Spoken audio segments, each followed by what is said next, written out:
Студио 10 на телевизија 24, наш гостин, како што споменав, кардиохирургот, доктор Жан Митрев. Доктор Митрев, добре дојдовте во Студио 10. Вака ми делувате поприлично изморено, ова значи дека страшно е веќе? Мислам, страшно е од поодамна. Не е ковид, така се застракнат. Се застракнат. Да, Мишко. Сите сме некако веќе во вонредна состојба, буквално. И да, ни се случува на нас некој цунами во овој дел на здравството, тоа е со овој ковид.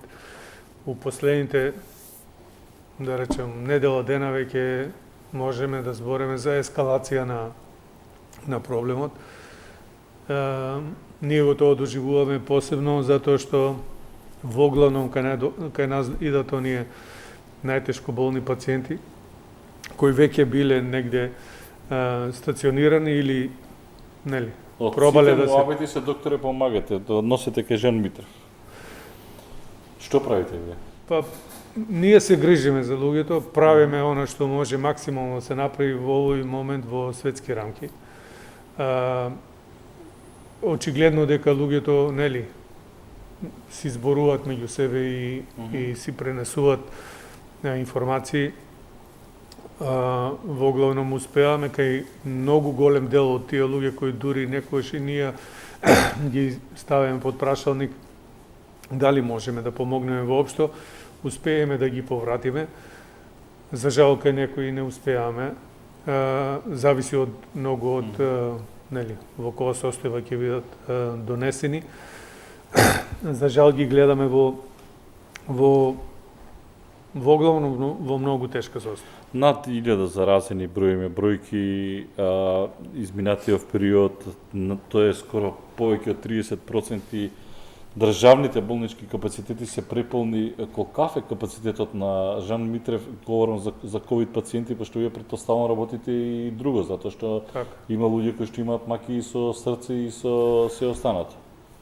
Да, ние уште од почетокот се ја поделивме, така да кажем, болницата на ковид центар и на останатиот дел. Ова е тоа што го гледаме на екран? Тоа е, да. Тоа е еден добар дел. Капацитетот е негде уште на почетокот, кажавме некој, можеме до 80 кревети да бидат зафатени од вакви пациенти. Сите 80 се со ова е таа филтрација на крв и сите 80 кревети се вака или не? Сите не, тоа се машини кои еден циклус трае. Ова се најтешки случаи? Тие се најтешки. Застанете режија. Вратите го, само малку вратите го претходниот слайд. Може и да пуштате, има и други. Да, има и други. Сакав да прашам како изгледа, дали овака изгледа COVID-19 бело така дробење? Изгледа. Ова ништо не се гледа. Така е. Тоа е она што и ние порано многу ретко во нашата пракса сме виделе вакви случаи. И обично. И што е ова се, доктор? Па ова е буквално практично страшното, така? Тоа е она најстрашното, кога буквално плуќата се, така да кажам, избришени. Гледате дека сликата е бела и се надзира само малку дел од плуќето, она што е малку потемно. Ова е кај Скопје кога е најзагадено. Вака ќе се види по некој. Баш како магла во ова е типично како почнува и кои се тие. Ние имаме и специјален програм сега кој го сега понудивме на сите пациенти кои се позитивни да можат да направат рентген слика кај нас во болницата со тоа што веднаш добиват и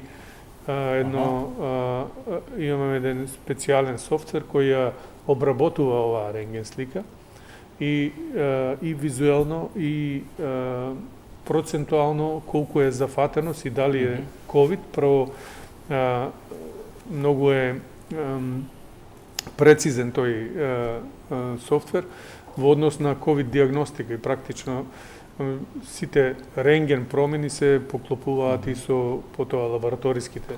Извинете, вака ми делувате поприлично исплашено и тоа малку ме вознемирува во смисла на тоа кога говорите за за COVID-19. Не дека не треба да бидеме исплашени, но Види, Мишко, ја у животот до сега сум видел многу работи Затоа во прашам, здравството затоа и прашам. воопшто во медицината. И ние сме една институција од самиот почеток кој се занимаваме со најтешко болните пациенти. Ова е нешто сосем друго. Ја и предходно ние бевме заедно уште и пред неколку месеци на оваа иста тема. така. И мене не ми се чинеше толку сето страшно, нити можеби да го согледувавме како нешто опасно, меѓутоа сега прв пат се осеќам и јас лично, како да кажам, малку немокен пред сето ова, бидејќи ако ова вака продолжи, кај ќе ни биде крајот? Значи, да, ние имаме капацитет, еве, и 100 луѓе да примаме. Што е тоа? На ова сето. Што ме загрижува? Ме загрижува прво, од една страна, нели, ние почнавме многу рано да тестираме. И правевме по 150 тестови од почетокот. И процентот на позитивни беше 5%, 6%, 7% од сите испитувани. Кога почнавте до кога? Па до некаде, да не кажам и до скоро. Сега у последните месец и пол веќе гледаме таа ескалација. Колку тестови правите дневно? Сега се прават и 300 и повеќе од 300 и 400 И од тие тестови. 300 колку И излегуваат од тие излегуваат, тоа е страшното. 30-40% позитивни. И тоа е веќе алармантно. Говориме за брисови, така? За брисови, да. Другата страна која е исто така страшна е, прво зборувавме, да, тоа ги напаѓа луѓе кои се болни, диабетичари, стари, изнемоштени и така Крупни, натаму. дебели, Така. гојазни. Крупни. Меѓутоа, така беше некако од почетокот. Сега го гледаме нештото сосем друго. Сега границата е негде 30 до 50 години воглавно, кај што ги гледаме тие луѓе здрави, прави, некои воопшто со никакви коморбидитети или предиспозиции, каде што веќе не можеме да најдеме поврзаност. Прашањето мое кое мене ме плаши е што ако ова продолжи да се спушта границата надолу, што е некако, нели, за мене барем, сега во овој момент. Третата работа која исто така е многу страшна. Значи, ние сме, така да кажам, на фронтот на борбената линија, таму дека се расправаме со најтешко болните. И што се случува кај некои пациенти? Значи, доаѓа во многу тешка состојба, ги правиме сите можни и неможни работи да го стабилизираме и тој пациент го стабилизираме. Имавме случај пред неколку дена, 2-3 дена. И пациентка беше и ние сите на некој начин и радосни и фала Богу ги поврзуваме пациентите или пробаме секојаш да ги поврземе со фамилијата, да се видат, да разговарат, нели, со сите можности сега што постојат. И тоа го направивме и со неа. Фамилијата се разговара, пациентката седеше, значи она и почне и да јаде и така, да во ноќните часови нагло мозочен удар и пациентката почина. И фамилијата ни се јави и ни рече буквално, немаше у никој случај да ви веруваме за сето ова, ако неја предходно видевме у каква состојба беше. Колку годишна пациентка? По околу 55-6 години. Така да, сакам да кажам, формите на болеста се непредвидливи и смртоносни некогаш. И течението на самата болест е непредвидливо. Значи, не можеме да со сигурност да кажем, знаете, у нашата работа и у мојата работа, јас она што сум го работил, ја работам таа да кажеме, тешка кардиоваскуларна хирургија, меѓутоа имаме некоја предвидливост, каде што велиме, да, има ризик, секоја операција има ризик, ама внатрешно се осеќате дека ќе направиме се што треба и операцијата и сето ова друго, се што е, нели, во наша можност. И јас како хирург се осеќам, како да кажам, прилично сигурно дека треба сега, не знам што да се случи непредвидливо, за да таа операција фати некој друг тек. И да се случи тоа е 1 на 1000. Точно. И тој дел го имате некако во себе и тоа ви дава некоја, да речам, сигурност. Меѓутоа, овде јас сега можам да кажам, после ова скромно искуство од 6-7 месеци кои ние интензивно се баваме со овие пациенти, не можете да кажете и никогаш не можете да сте сигурни дека еве готово тоа вака ќе направиме и вака ќе биде. COVID-19 е непредвидлив. Апсолутно. Сите го говорат тоа. И луѓе, доктори со кои што сум разговарал во државните клинички центри. Дури велат, додека одиме на визита, пациентот е одличен, додека ја завршам визитата, кога ќе се вратам назад, веќе имаме такво влашување. И тоа е факт. Да. Веројатно тоа е енигмата сега која што вие не можете. Вие видите пациентката све супер и одеднаш, да, ова не е вирус, тоа е, предпоставам, како го велиме ние на народски, ќе се откачи тромб, нели, згручување на крвта, и тоа е таа непредвидливост. И сега, вие колку велите? 80, вие велите ние и 100 да примеме. Дали е тоа решение? И 200 пациенти, да направиме и цела болница да направиме ковид. Дали ние одиме... Решение за неколку луѓе, за некои луѓе, да. Нели, нормално. Меѓутоа, тоа е она најстрашното што ако вака се продолжи овој тренд. Тоа не е само страв мој или наш, него е генерално веќе и во Европа ги гледаме сите бројки и независно дали се тоа најразвиените земји и помалку развиените или како ние што сме во развој. Проблемите се многу слични или да не кажам исти. Сегде е таа галопирачки раст и еве пополнување на сите интензивни кревети нагло, значи на сите нивоа, иако една Германија има не знам 30.000 кревета интензивни, тие се нагло пополнуваат од една страна, од друга страна па не можат и доволно да ги пополнат и да немат доволно персонал. Така да и едната и другата работа додатно се комплицира. Постојано ли сте во комуникација со надлежните, како приватни ИБИ? Да. Па да, се слушаме со министерот често. И? Па углавном се разговараме така, општи работи, немаме нешто конкретно. Може да се стават тие на располагање, државата да се стави на располагање за да помогне на луѓето, бидејќи се обидуваат некој, знаете, она кампањски, многу е скапо кај по приватните клиники, не говориме конкретно кај вас, многу е скапо и ликувањето и едно. Размислува ли држава, например, да партиципира некако, да го стави тоа буџетски, да...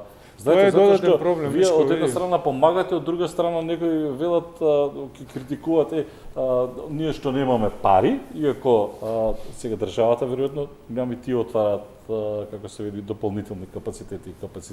Да. Не ли е време да седнете да разговарате и да кажете во ред, еве ние ќе помогнеме како приватни? Докаде можете вие да? Знаеш што ме плаши искрено вака?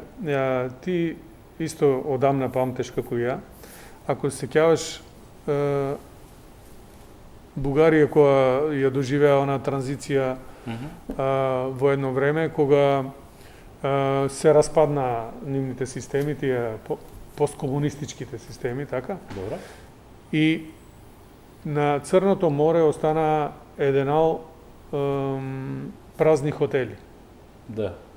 Се сеќаваш кога владата нивна, тогашна, еден хотел даваше за една марка. Тогаш марки беа. Така. Само некој да ги земе за да ги работи оти што ќе и прават.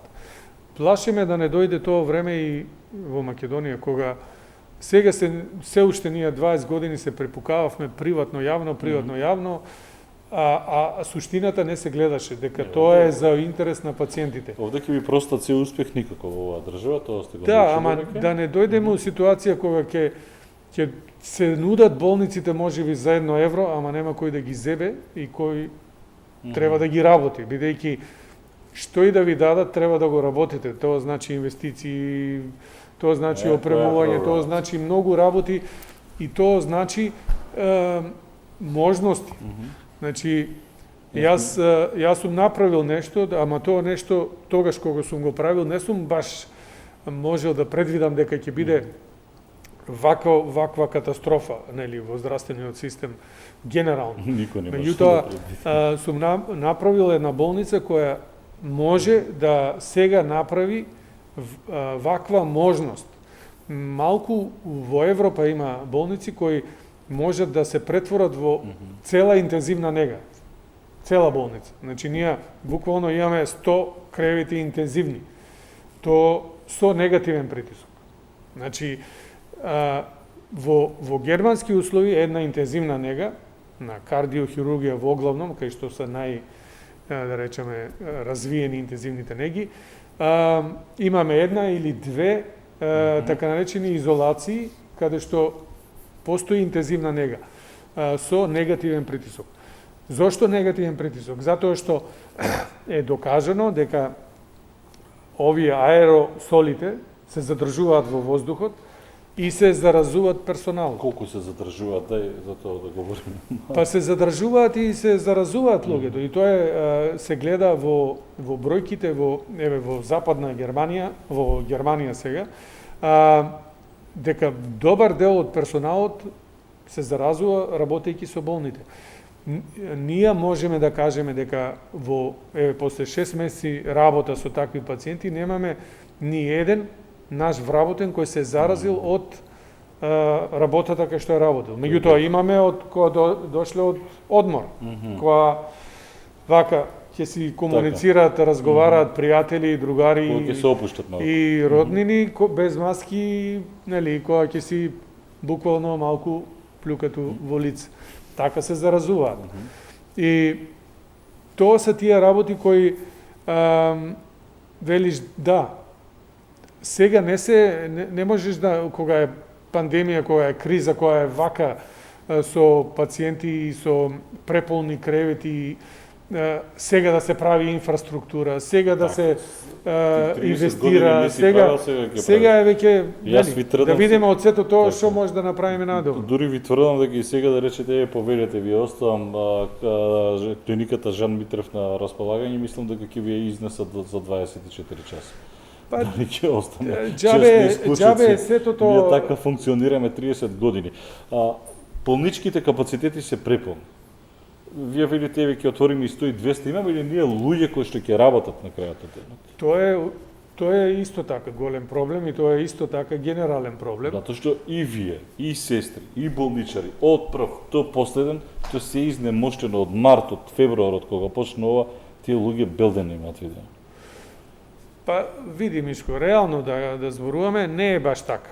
Значи, за време на тоа блокирањето кога беше, мислам дека јас зборам за мене и за целиот нај тим, ние можеби се одморивме, затоа што од една страна прв пат се одморивме у буквален смисол. Ја говорам за инфектолози, за тие кои што Значи, тогаш беше вака, имаше блокада, немаше влез-излез на странци, се намалија драстично странските пациенти.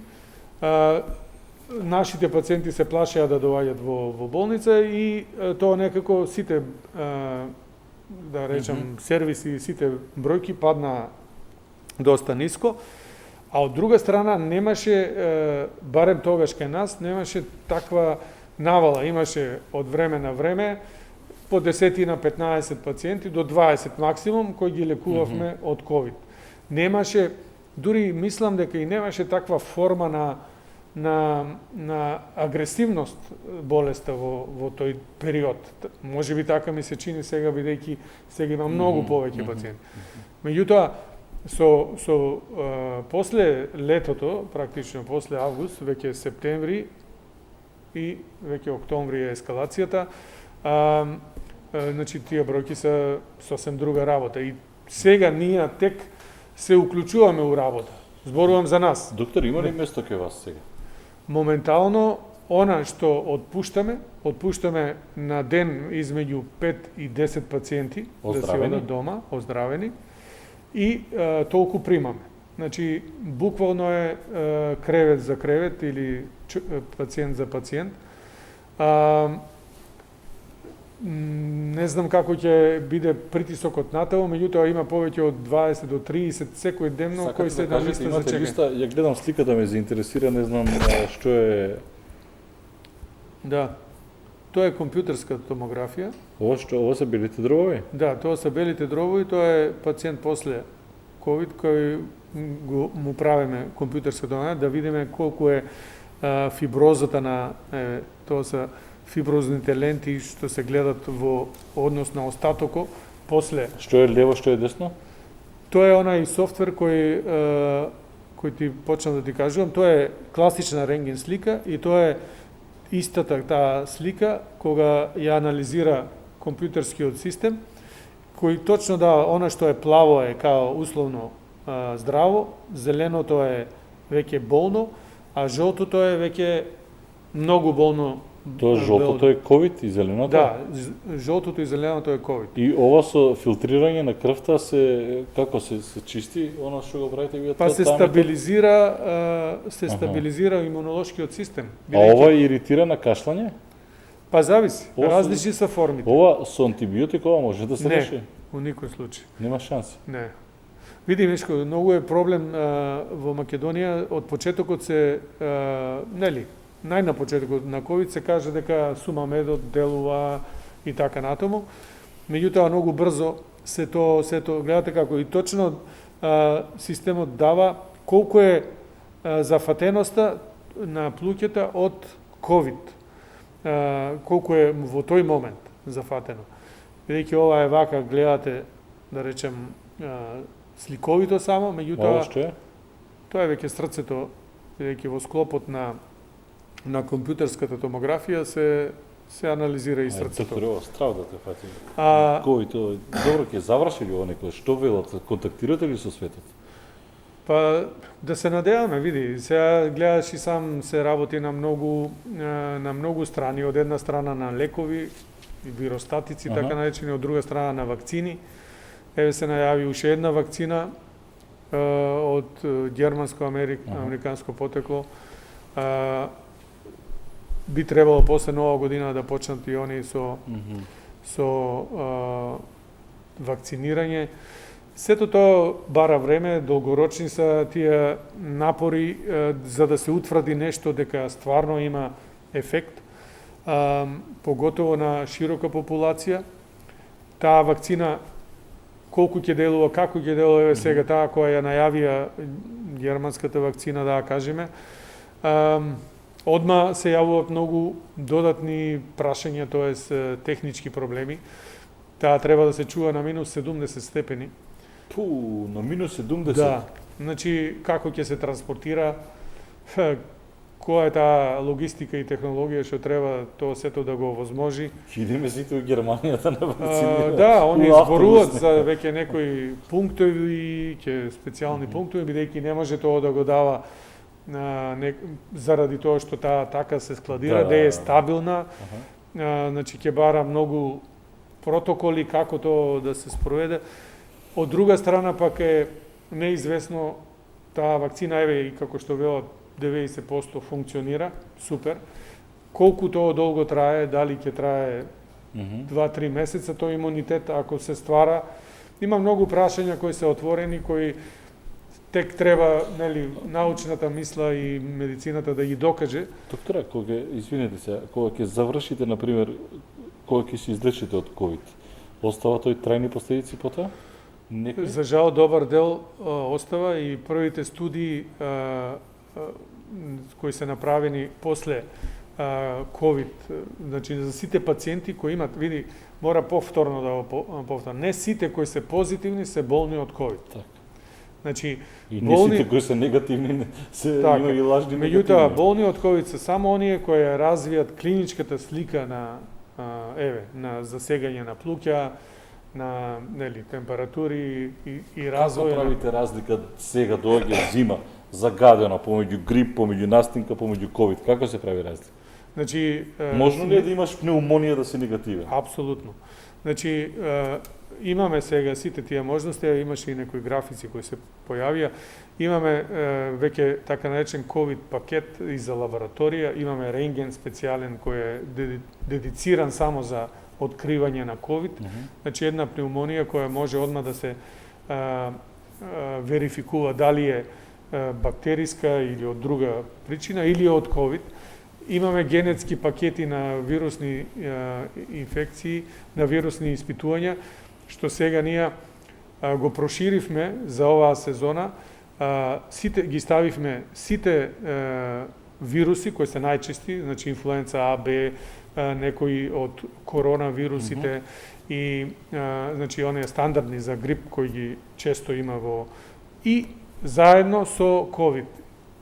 И то, да кажам, по иста цена ќе биде, нема да биде различно. Значи, како до сега што тестиравме само COVID, сега ја проширивме таа можност да се тестира пациентот и на другите вируси, бидејќи сега е таа сезона, да може да се исклучи, ако нема COVID, што има, за да си знае човек, нели, да не мора веднаш да го фаќа паника. И тоа е со брисеви тестирање? Потпуно исто се. А брзи се тие или? Потпуно исто е се. И PCR метода со време има, нели, се со брис не е со крвзивање, така? Не. Со брис има антигенски кои се брзи 15 до пола саат и има PCR кој има. Добро, а тие колку се релевантни брзите 15-20 минути? Тие се релевантни. Кога ќе ни земете вие бриз, јас сум вадел до сега 4 пати негативен, кога ќе земете бриз, значи тоа треба веројатно време за не знам тоа сега како иде таму. Знаеш што е разликата, Мишко? Тоа е разлика единствено во, така да речам, присутноста на вирусот во кај човекот. Брзината на тестот. Брзината е порано треба повеќе време за он да го види, да го стави под микроскоп и да развие едно друго. Затоа како за 15 минути тоа е некоја. Тоа е антигенски тест и веднаш покажува. Меѓутоа единствено ако пациентот има многу низок титар на вирус, значи многу се ниски границите, меѓутоа во тие ниски граници ние претпоставуваме, не само ние, се претпоставува дека не е ни заразен. Тој може би го има вирусот, ама не е ни заразен. Со PCR методата се откриват и тие, значи тамо апсолутно е малтене прецизно дека или имаш или немаш. Додека тука може да имаш малку, тоа малкуто може да не се открие. Меѓутоа, она што е опасното може да се открие, а тоа е дека можеш да пренесеш на друг човек. За сега се само пациенти од Македонија или има и од други држави? Па ние редуциравме, значи дадовме предност само на дека сега нели ги отвори и без PCR тестови, не знам Албанија, ние само примаме од Македонија во главном.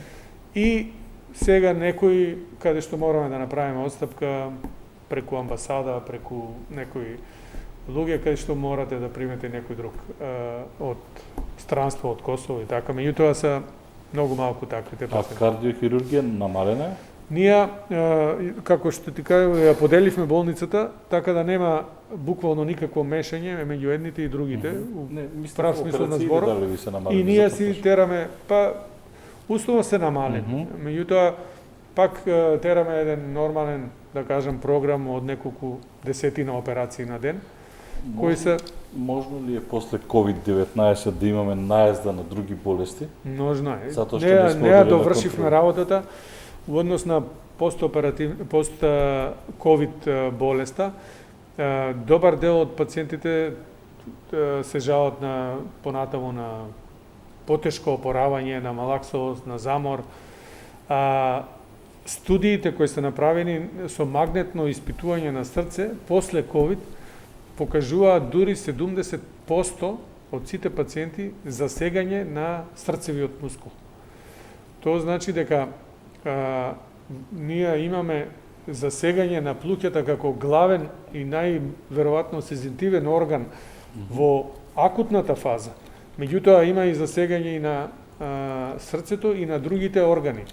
Кај некои пациенти гледаме одма засегање на бубрежната функција, а најзасегнат е системот на коагулација и едно со друго е поврзано. Тоа коагулацијата е тоа згрчување на крвта, да Згрчувањето ги на објаснам крвта. на луѓето и практично Да. сите велат дека тоа е најопасното на Така, и тоа е некој она начин. што ја прави болеста можеби и најнепредвидливо. Тоа е вие што велевте до синоќа и мастна рака на фамилијата, точно. утре дента веројатно. Точно, тие сите лаборатории кои ги гледаме сега кај ковид пациенти, еден од тие драстичните лоши прогностични знаци е кога некои од тие параметри за згручување на крвта енормно А за растат. овде има лек, освен тие нели клексани мерење, дедимери научени, ние докторе веќе. Да, тука кои има? се проба, тоа е да речем некоја симптоматска терапија, меѓутоа такви мерки и такви мерни единици, да кажам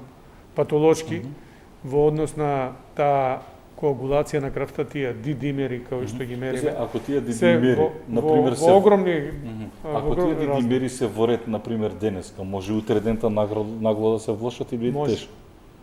Може, Аха. значи тие може обично се влошуваат нагло. Обично тие се, да кажеме, не се влошуваат постепено. Ако се активира тој процес на патолошка коагулација и се веднаш и почнат да се стварат микротромби во организмот, тоест во Не, плуќата. прашањето ми е дали кога ќе заврши, ова мора да заврши еден ден COVID-19, дали ќе имаме, ќе дојде до нагло после број на луѓе кои што не оделе редовно на контрола, не знам, канцери Тоа и плюс, така натаму. да, секако. Тоа ќе дојде плюс. Може малку некако вие сега во моментот ви се полни капацитетите, како видите, како отпишуваме, така имаме, вие практично имате листа, ако можам така Да, да, да. 20 до 30 пациенти секојдневно Постојано се. чека. Да. Позитивно може некако да се заврши, што да правиме? А да останеме Позитивно е нормално? да дае можност некоја од овие вакцини сега се најавува една од Оксфорд Да, AstraZeneca, вакцина. а до вакцината што? Дистанца, маски? Тоа да, тоа е веќе другата работа кај што, нели, тоа го зборевме порано, проста е на некој начин заштитата, многу проста, ама еве, толку тешко е да се тоа спроведе. Вие дружите сега или тешко? Па веќе месеци не дружам и со никој, нигде не, фала Богу, не сум излегол освен на работа и дома. И се трудам да бидам и ја дисциплиниран како што треба и секој друг. Бидејќи е тоа начинот кој до најголем дел не заштитува. Еве се покажа и некои студии како се пренесува вирусот. Најчесто се пренесува со пријатели, со роднини, во домашни услови, во кафана, во, нели, тамо дека нормално нема да седиме со маски, кај што си разговараме малку по слободно и така. Тоа е главниот проблем. Мене ме прашуваат дали треба сега повторно да се изолираме, повторно да... Да, дали сте за карантини? Вие не сте за карантини. Ја не сум за полициски карантин, час. бидејќи ако ние самите не си направиме на некој начин карантин, со сила никој не може да ни направи. Знаете, тоа од друга страна, ако е со сила, одма има и реакција дека еве некој злоупотребува некоја слобода, право постојано и е така тоа, натаму, да. и тоа е оди во бесконечност. Меѓутоа, јас апелирам и секогаш гледам да кажам реалната состојба, бидејќи сум тамо, на таа линија. Јас и еднаш, не знам каде реков, кој не верува, слободно нека ми се јави, јас ќе го однесам на лице место да ги види тие пациенти како изгледат, кога се борат за воздух, што околу нив се треба да се направи за да тие може да право да дишат нормално. Така да тоа е реалноста и не можеме да одеме у крајност, ќе се затвориме и што? Така. Ние треба да се затвориме со начинот на кој Во главата малку да комуницираме, го сменим кој работиме, на однесување. на сите нивоа треба да бидеме максимално дисциплинирани. Тоа е, нема друг спас. Благодарно што бевте дел од тоа студио 10, мислам дека кажавме и видовме и покажавме на луѓето дека станува збор за сериозна непредвидлива болест и како да се штитиме, значи маска, дистанца, не групирање, ви посакувам многу успех во работата, што помалку ковид пациенти. Да, Мишко, се надевам. Ние секој пат кога ќе се видиме, се некако полошо и полошо станува. Не знам, следниот пат кога ќе се видиме, велки да биде за добро. И дека, да, ќе зборуваме за некои успеси у поглед на тоа дека сме надминале оваа криза. Ви благодарам. Благодарам на тебе. Беше ова доктор Жан Митрев, кардиохирург. Со него завршуваме практично ова издание на Студио 10. Ви благодарам што не гледавте. Следува планивниот преглед на вестите. Довидување.